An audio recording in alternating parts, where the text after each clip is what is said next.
வணக்கம் நண்பர்களே, நமது யூடியூப் சேனலுக்கு உங்களை அன்புடன் வரவேற்கிறோம். இன்றைய வீடியோவில் கிரிக்கெட் மற்றும் விளையாட்டு உலகின் மிக முக்கியமான பலரும் எதிர்பாராத பல திருப்புமுனைகளை ஏற்படுத்தியுள்ள செய்திகளை பற்றி மிகவும் விரிவாகவும் ஆழமாகவும் பார்க்க போகிறோம். குறிப்பாக அயர்லாந்து மற்றும் இங்கிலாந்து அணிகளுக்கு எதிரான T20 தொடர்களுக்காகவும் ஜப்பானில் நடைபெற்றுள்ள 2026 ஆசிய விளையாட்டு போட்டிகளுக்காகவும் PCCI அறிவித்துள்ள புதிய இந்திய அணியை பற்றி முழுமையான அலசலை இந்த வீடியோவில் காணப்போகிறோம். இதோடு மட்டுமல்லாமல் உலக அளவில் அனைவரின் கவனத்தையும் ஈர்த்துள்ள 2026 குளிர்கால ஒலிம்பிக் போட்டிகள் பற்றியும் எதிர்காலத்தில் ஒலிம்பிக்கில் கிரிக்கெட் இணைய உள்ள மாபெரும் நிகழ்வு குறித்தும் விரிவாக பேசப்போகிறோம். எனவே இந்த வீடியோவை எங்கும் தவிர்க்காமல் முழுமையாக பாருங்கள்.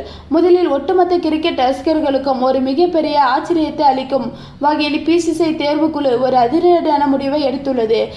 அஜித் அகர்கர் தலைமையிலான தேர்வுக்குழு இந்திய T20 அணியின் கேப்டன் பொறுப்பிலிருந்து சூரியகுமார் யாதவை நீக்கிவிட்டு புதிய கேப்டனாக ஸ்ரேயாஸ் ஐயரை நியமித்துள்ளது. T20 கிரிக்கெட்டில் உலகின் தலை சிறந்த பேட்ஸ்மேனாக வலம் வந்த சூரியகுமார் யாதவ் கேப்டன் பதவியிலிருந்து மட்டுமின்றி ஒட்டுமொத்த T20 அணியிலிருந்து அதிரடியாக நீக்கப்பட்டுள்ளார் என்பதுதான் மிகப்பெரிய அதிர்ச்சியாகும். சமீபத்தில் நடந்து முடிந்த 2026 IPL தொடரில் மும்பை இந்தியன்ஸ் அணிக்காக விளையாடிய அவர் பேட்டிங்கில் மிகவும் மோசமான ஃபார்மில் இருந்தார். சராசரியாக 20 ரன்கள் மட்டுமே எடுத்து அவரது மந்தமான ஆட்டம் தேர்வாளர்கள் மத்தியில் அதிருப்தியை ஏற்படுத்தியுள்ளது. இதன் விளைவாக இந்திய அணி நிர்வாகம் எதிர்காலத்தை கருத்தில் கொண்டு இந்த கடுமையான முடிவை எடுத்துள்ளது. அவருக்கு பதிலாக கேப்டன் பொறுப்பை ஏற்றுள்ள ஸ்ரேயாஸ் ஐயர் IPL தொடரில் தனது அபாரமான கேப்டன்சி திறமையாகவும் மிக சிறந்த பேட்டிங் ஃபார்மையும் நிரூபித்துள்ளார்.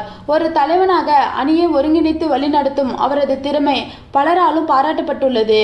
ஸ்ரேயாஸ் ஐயரின் தலைமையில் இந்திய அணி ஒரு புதிய சகாப்தத்தை நோக்கி அடியெடுத்து வைக்கிறது என்றே கூறலாம். மேலும் அணியின் துணை கேப்டனாக இளம் வீரர் திலக் வர்மா நியமிக்கப்பட்டுள்ளார். இது PCCI எதிர்கால இந்திய அணியை கட்டமைக்கும் பணிகளை இப்போது தொடங்கிவிட்டது என்பதற்கான தெளிவான அறிகுறியாகும். ஆனால் இந்த அணி அறிவிப்பில் அனைவரையும் வியப்பில் ஆழ்த்திய ஒரு வரலாற்று சிறப்புமிக்க நிகழ்வு நடந்திருக்கிறது. அது என்னவென்றால் வெறும் 15 வயது ஆன வைபவ் சூரியவன்சி என்ற இளம் புயல் இந்திய சீனியர் அணியை இடைப்பிடித்திருப்பதுதான்.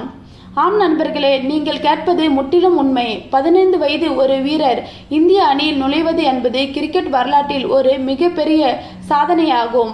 நடந்து முடிந்த IPL தொடரில் தனது பயமற்ற ஆட்டத்தாலும் முதிர்ச்சியான அணுகுமுறையாலும் அத்தனை கிரிக்கெட் ஜாம்பவான்களையும் திரும்பி பார்க்க வைத்த வைபவ் அவரது அதிரடியான பேட்டிங் ஸ்டைல் பலரையும் வியக்க வைத்துள்ளது. இவ்வளவு இளம் வயதில் அவருக்கு வாய்ப்பு வழங்கப்பட்டிருப்பது இந்தியாவில் கிரிக்கெட் திறமையாளர்களுக்கும் பஞ்சமே இல்லை என்பதையும் திறமை இருந்தால் வயது ஒரு தடையில்லை என்பதையும் ஆணித்தரமாக நிரூபிக்கிறது. வைபவ் சூரியவன்சி மட்டுமின்றி அதிக வேகமாக பந்து வீச்சு மிரட்டும் இளம் வேகப்பந்து வீச்சாளர் பிரின்ஸ் யாதவ் மற்றும் தனது ஆல்ரவுண்ட் திறமையால் அசத்தி வரும் நிதிஷ் குமார் ரெட்டி ஆகியோருக்கும் அணியில் இடம் கிடைத்துள்ளது. இப்படி பல இளம் வீரர்களுக்கு வாய்ப்பு வழங்கப்பட்டிருக்கும் அதே வேளையில் அணியில் சில முன்னணி வீரர்கள் பெயர்கள் இடம்பெறாது பெரும் வாதத்தை ஏற்படுத்தியுள்ளது. ஹர்திக் பாண்டியா, குல்தீப் யாதவ் மற்றும் ரிங்கு சிங் போன்ற மிக முக்கியமான வீரர்கள் இந்த தொடர்களுக்கான அணியில் இருந்து முற்றிலுமாக ஓரங்கட்டப்பட்டுள்ளனர். இந்திய அணியின் மிக சிறந்த பினிஷராக உருவெடுத்து வந்த ரிங்கு சிங் அணியில் இல்லாதது ரசிகர்களுக்கு பெரும் ஏமாற்றத்தை அளித்துள்ளது. அதேபோல ஹர்திக் பாண்டியாவின் நீக்கம் அவரது எதிர்கால T20 பயணம் குறித்து பல கேள்விகளை எழுப்பியுள்ளது. இந்த புதிய இளம் வீரர்களை கொண்ட இந்திய அணி முதலில் அயர்லாந்து அணிக்கு எதிராக 2 போட்டிகள் கொண்ட T20 தொடரில் விளையாட உள்ளது. இந்த தொடர் புதிய வீரர்களுக்கு சர்வதேச கிரிக்கெட்டின் அழுத்தத்தை உணர்த்தும் தங்களை நிரூபிக்கும் ஒரு சிறந்த வாய்ப்பாக அமையும். இத்தனை தொடர் இங்கிலாந்து அணிக்கு எதிராக 5 போட்டிகள் கொண்ட மிக முக்கியமான T20 தொடரில் இந்திய அணி மோத உள்ளது. இங்கிலாந்து மண்ணில் அல்லது இங்கிலாந்து அணிக்கு எதிராக விளையாடுவது என்பது எப்போதுமே ஒரு மிகப்பெரிய சவாலாகும். இந்த சவாலை ஸ்ரேயாஸ் ஐயர் தலைமையிலான இளம்படை எவ்வாறு எதிர்கொள்ளப் போகிறது என்பதை பார்க்க ஒட்டுமொத்த கிரிக்கெட் உலகமும் ஆவலோடு காத்திருக்கிறது. இந்த 2 தொடர்களுக்காக அறிவிக்கப்பட்டுள்ள அணியில் சஞ்சு சாம்சன், இஷான் கிஷன், வாஷிங்டன் சுந்தர், ஹர்ஷல் பட்டேல், ஹர்ஷிப் தீப் சிங், ரவி பிஷ்னே போன்ற திறமையான வீரர்கள் இடம்பெற்றுள்ளனர். இவர்களுடன் சேர்ந்து ஜஸ்பிரீத் பும்ராவும் ஆசிய விளையாட்டு போட்டிகளுக்கான அணியில் இணைந்திருப்பது அணியின் பலத்தை பல மடங்கு அதிகரித்துள்ளது. அயர்லாந்து மற்றும் இங்கிலாந்து தொடர்களை தொடர்ந்து ஜப்பானில் பிரம்மாண்டமாக நடைபெறவுள்ள 2026 ஆசிய விளையாட்டுப் போட்டிகளிலும் இதே ஸ்ரேயஸ் ஐயர் தலைமையிலான அணிதான் களமிறங்க உள்ளது. ஆசிய விளையாட்டுப் போட்டிகளில் கிரிக்கெட் இடம்பெறுவது நமது வீரர்களுக்கு ஒரு வித்தியாசமான அனுபவத்தை கொடுக்கும்.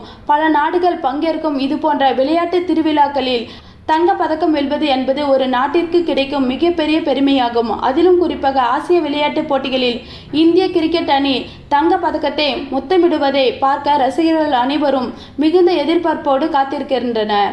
இந்தியா போன்ற நாடுகளுக்கும் குளிர்கால விளையாட்டுகளில் பங்கேற்பதற்கான வாய்ப்புகள் குறைவாக இருந்தாலும் ஒலிம்பிக் என்ற ஒற்றை சொல் உலக நாடுகள் அனைத்தையும் எவ்வாறு ஒன்றிணைக்கிறது என்பதை இந்த மிலனோ கோர்டினா ஒலிம்பிக் மீண்டும் உலகிற்கு உணர்த்தியுள்ளது. ஒரு விளையாட்டு வீரரின் வாழ்நாள் கனவு என்பது ஒலிம்பிக் போட்டிகளில் தாங்கள் நாட்டிற்கு பதக்கம் வெல்வதுதான். அந்த வகையில் கிரிக்கெட் ரசிகர்களுக்கும் ஒரு மிகப்பெரிய இனிப்பான செய்தி என்னவென்றால், வரவிருக்கும் 2028 லாஸ் ஏஞ்சல்ஸ் கோடைக்கால ஒலிம்பிக் போட்டிகளில் அதிகாரப்பூர்வமாக கிரிக்கெட் சேர்க்கப்பட உள்ளது என்பதுதான். பல சதாப்தங்களாக ஒலிம்பிக்கில் கிரிக்கெட் இடம்பெறாத குறையை இது போக்கிறது. இது உலக அளவில் கிரிக்கெட் விளையாட்டின் வளர்ச்சியை அடுத்த கட்டத்திற்கு எடுத்துச் செல்லப் போகிறது.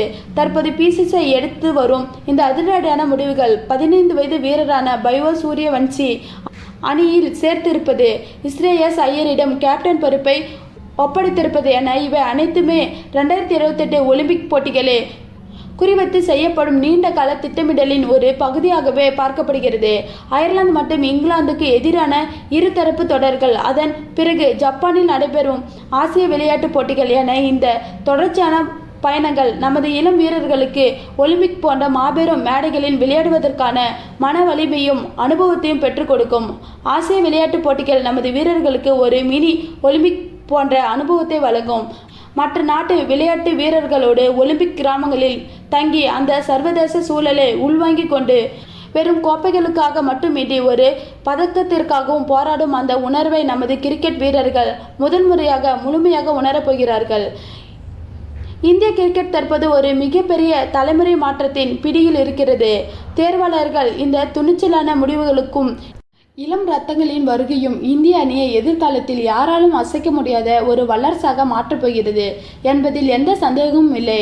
ஸ்ரேயஸ் ஐயரின் சாந்தமான அதே சமயம் கூர்மையான கேப்டன்சி, வைபவ் சூரியவன்சி, திலகவர்மா போன்ற இளம் புயல்களின் அதிரடி, ஹர்ஷதீப் சிங் பும்ரா போன்றவரின் மிரட்டலான பந்துவீச்சு என இவை அனைத்தும் ஒருங்கிணைத்து இங்கிலாந்து தொடரிலும் ஆசிய விளையாட்டுப் போட்டிகளிலும் இந்தியாவுக்கும் மாபெரும் வெற்றிகளை தேடித்தரப்போகிறது. நாம் அனைவரும் ஒரு ரசிகர்களாக இந்த புதிய இளம் அணியை முழு மனதோடு ஆதரிப்போம். 2028 ஒலிம்பிக்கில் நமது இந்திய கிரிக்கெட் அணி தங்க பதக்கத்தை முத்தமிடும் அந்த பொன்னான நாட்களுக்காக இப்போதிருந்தே காத்திருப்போம். இந்த விரிவான அலசல் உங்களுக்கு மிகவும் பிடித்திருக்கும் என நம்புகிறேன். இது போன்ற ஆழமான மற்றும் சுவாரஸ்யமான விளையாட்டு செய்திகளுக்கும் கிரிக்கெட் தொடர்பான உடனுக்குடனான அப்டேட்களுக்கும் நமது யூடியூப் சேனலை தொடர்ந்து பின்பற்றுங்கள். வீடியோ லைக் செய்யுங்கள், உங்கள் நண்பர்களுக்கு ஷேர் செய்யுங்கள். மறக்காம சப்ஸ்கிரைப் செய்து பெல் ஐக்கனை கிளிக் செய்து கொள்ளுங்கள். உங்கள் ஆதரவு எப்போதுமே எங்களுக்கு மிகப்பெரிய பலமாகும். மீண்டும் ஒரு சுவாரஸ்யமான வீடியோவில் உங்களை சந்திக்கும் வரை உங்களிடமிருந்து விடைபெறுகிறோம். நன்றி, வணக்கம்.